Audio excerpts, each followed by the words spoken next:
Well, hello and welcome, fellow shapers of the future. This is now midnight, the witching hour. I thought I would just kind of brighten things up a little bit. Got a few lights around. Let's try this big one for a start. My new one, which I love. And boom. That's as good as daylight as far as I can tell. But we ain't going to stop there. But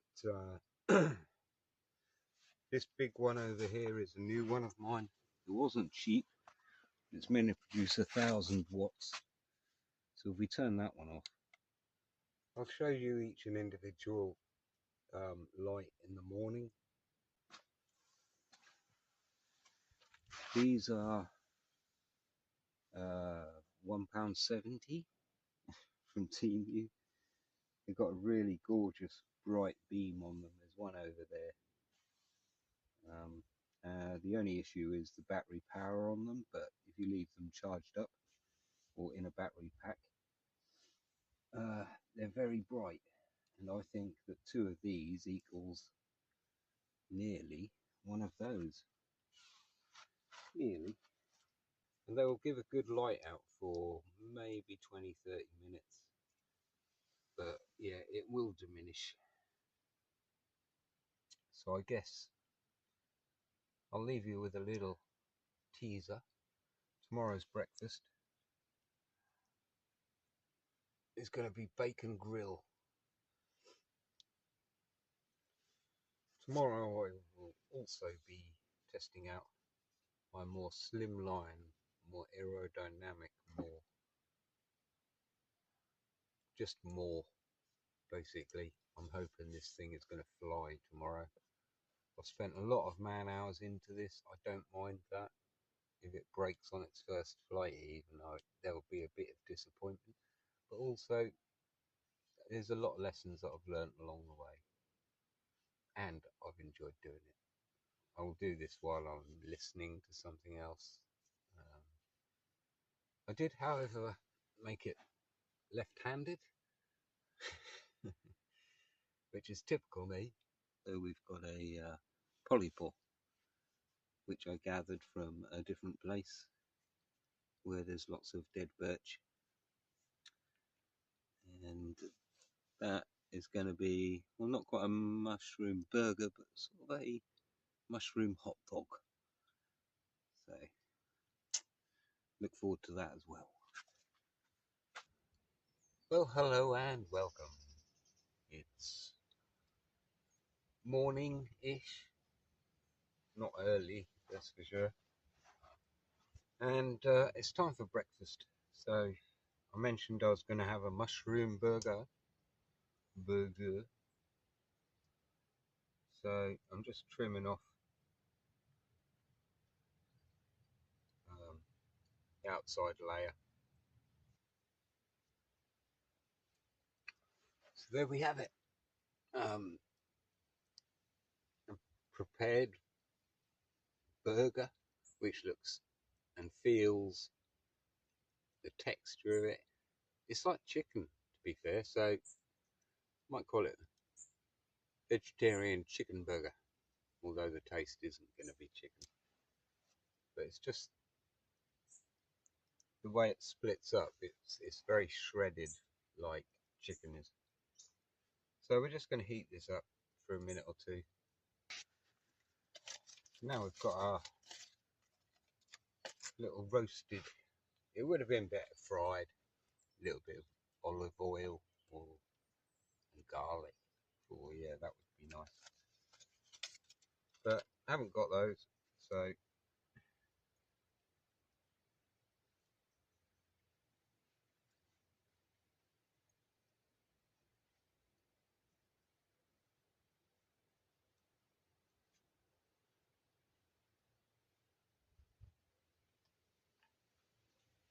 also haven't got burger buns. So it's going to be a mushroom hot dog.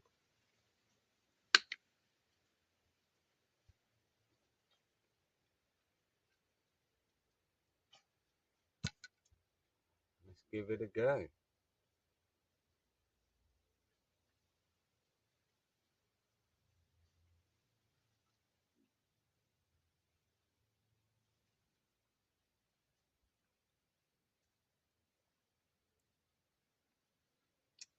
That's very good.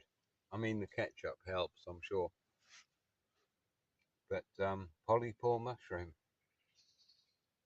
always grows on the birch tree, which helps you to identify it, and it is very easy to identify, so you haven't got too many issues there. It's basically just a big chunky mushroom. You may notice over here I've got a slab of bacon grill. Used to have a lot of this back in the Duke of Edinburgh's awards and out on exercises and things, ration packs. I just wondered if it still tastes the same. I've got my doubts. So I took the lid off of the tin and I thought, well, I might as well leave a slice in there to cook.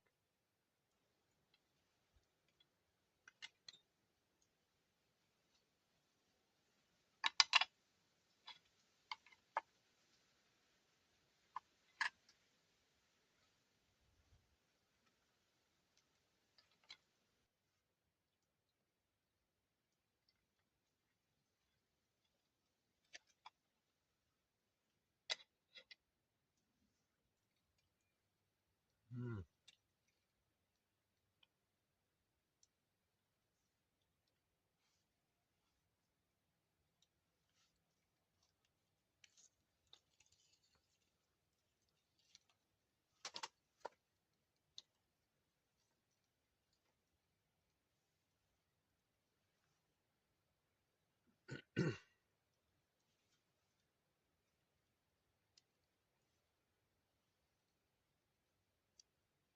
Right, conclusion, I guess.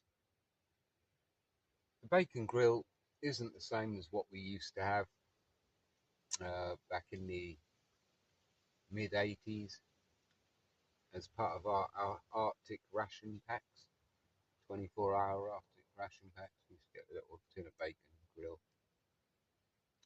Obviously, there must have been lots of bacon flavouring in that or something, because this is nice, it's tasty, and I'm enjoying it, but it's more like a spam but bacon flavour. Whereas the bacon grill I remember was more like, well, not corned beef, but it would sort of go that way a little bit where the fat melts a little bit. That said, the mushroom burger was delicious. I wish I'd have combined the two together. I did try a bite of each at the end there, and they did work really well together, so slipped up on that. My saw bench. It's lazy saw bench. The idea is I can use it sitting down. I can use it 1 foot on it, and multiple other things. It's got channels built into it so that it can get hold of the log quite easily, and then just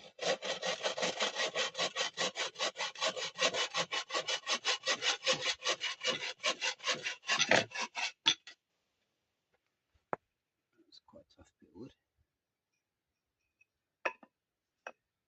and that's that. Closer inspection.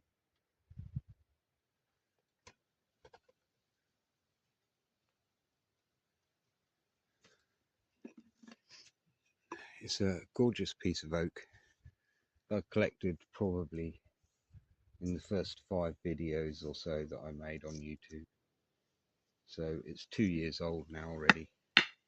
It's made many things for me, this piece of oak. It was a limb off a tree that had fallen. Check out, you do a search on my videos, gathering planks from oak, and this is where I found this. Such a smooth, solid, well, just robust. You can tell by that noise. This came from it as well, which was really just a mallet. I've burnished it so we've got a nice shine going on there. And that feels like that will last forever, but you know, forever is a long time. So yeah, quite happy with that. Nice little safe saw bench. It's got lots of places I can either put pegs into, or that goes all the way through, so I could run a rope over here and over here, and that'll just strap that piece of wood in there so that I could weigh it down with my foot with a plank while I'm doing intricate work on a bit of wood. It's an option, but yeah, lots of possibilities and very simple. I put the hazel into the ground about 3 inches, nothing too crazy, and this is all stable, so I don't need to worry about that. That's just holes drilled into the bottom and then snugly fitted hazel in. Last night, I believe I show you a few lights that I had, and this was the main one. This was the star of the show. It's very bright. It's by a company called Ring. Time will tell, I guess. It's got a little flip case where all the electrics are actually hidden behind, and that feels like a GoPro. When you open it, you get a little suction as if that's actually airtight. And then you've got a little rubber button. Simple 2 modes.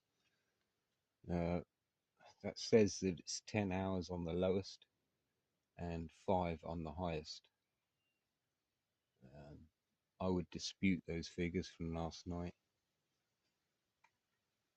although it's probably not too far out. So either way, I'll have to see the video that I created to see how much it lit the place up, but it felt like it made it almost like daylight in there.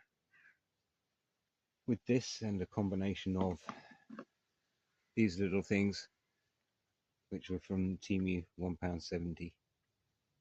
Now, they're rubbish. They've got an amazing amounts of lumen, but this little battery inside here is probably something like a 700 mAh, which is really small, and it can't keep that bright strip there going for very long.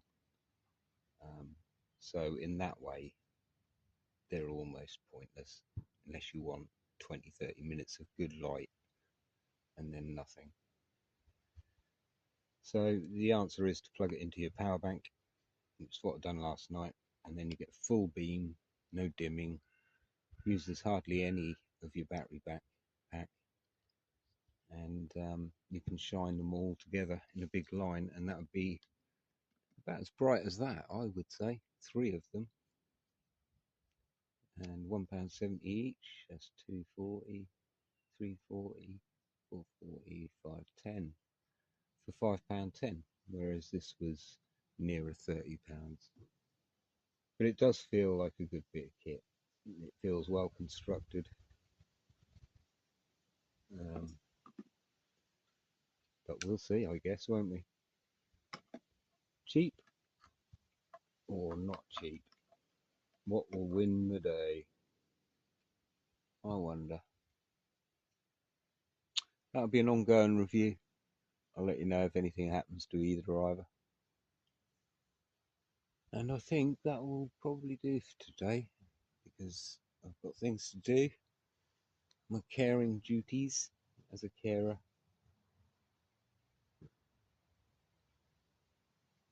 I have to dash off and do a bit of work. But you can bet the next bit of free time I get, I will be here. Because that's what I do. If I'm not caring, I'm here looking after the woods. Could be worse. So thanks for watching, guys. Remember, never trust a crow. And always plan your escape routes. Although, you know, with the crow, probably ain't got much chance anyway, so just go with it.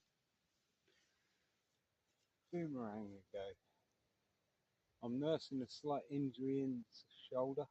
I'm doing a bit of work, putting up stupid blinds, would you believe, in the bedroom.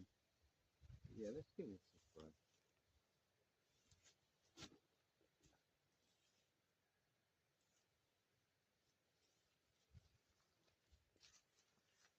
Well,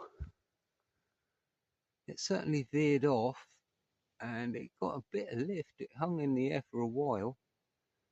I think I still need to shave a bit off and stop it twisting at the end, because it definitely drifted off to the right towards the end of its flight.